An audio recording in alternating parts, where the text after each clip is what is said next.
The ocean is filled with many different types of strange creatures. One of the least documented creatures is the sea monster.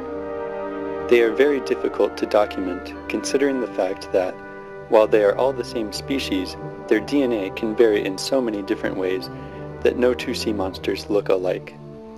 Therefore, scientists sometimes mistake them for being entirely different species. Each individual sea monster is unique in its own way. The strangest looking sea monster is named Megan by the scientists who have studied her. Her traits are extremely rare and recessive, making her look different than all the other sea monsters to the point it is distressing. A common trait that sea monsters have is that they are either covered in yellow or multicolored brownish scales.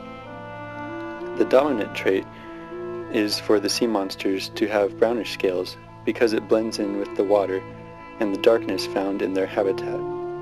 Slowly, the yellow-scaled sea monsters have died out because they've gotten eaten or attacked since they are easy to spot. Megan, however, is an exception. She is homozygous recessive due to the fact that her mother was the last among the few remaining yellow sea monsters, and her father was heterozygous and therefore a carrier for the yellow trait. Because Megan's mother was yellow, it was very difficult for her to survive in the ocean, which is why, soon after the birth of Megan, she was eaten by a pack of narwhals. Since the number one predator of the sea monster is the narwhal, it is an innate behavior that the sea monsters always cling to cliffs or slide along the muddy bottoms of the ocean so that their brown scales will blend in with the rocks and mud surrounding them. This behavior is the same even in cases where sea monsters have been isolated or put in captivity. The problem with this behavior is that while it protects the vast majority of the population, the yellow sea monsters that cling to the mucky cliffs or the dark bottom of the ocean actually are more visible against these dark surfaces. Their bright yellow coloring is much more obvious, causing them to be easy targets for the aggressive narwhals. This puts a sea monster like Megan in a position of extreme risk, because while her instincts tell her to cling against the dark surfaces in the ocean, this will almost surely lead to her demise by narwhal attack. Another trait Megan has is large fangs, a much more common trait to sea monster population. Megan lives on a diet of dolphins and large fish, making large fangs necessary. Megan uses her large fangs to chomp into baby dolphins, her favorite treat. When no dolphins are present, a sea monster will snack on just about anything, depending on the climate of the ocean they are in. Another trait Megan has is purple frayed fins.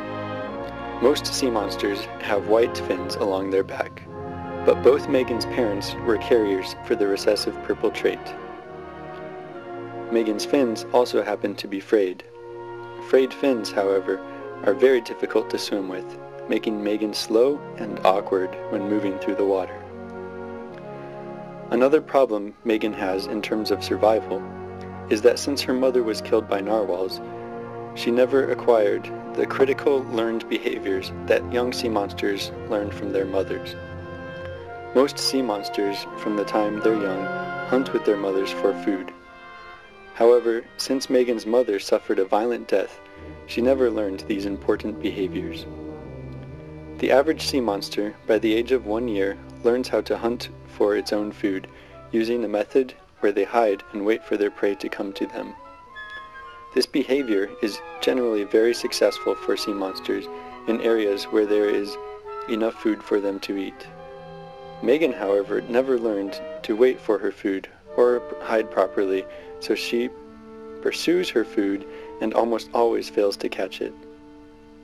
Most of the time, Megan winds up eating only sick or injured animals, causing Megan to either be hungry or ill the vast majority of the time.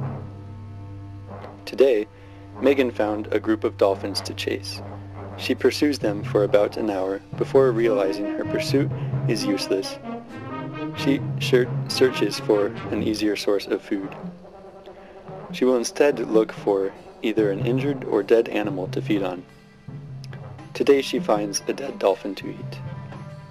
After eating, Megan's primary concern is finding a place to sleep for the night.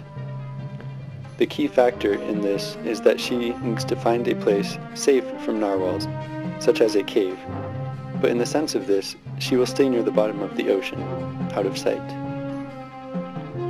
Survival is hard for Megan the sea monster, but it's something that she's willing to fight for every day.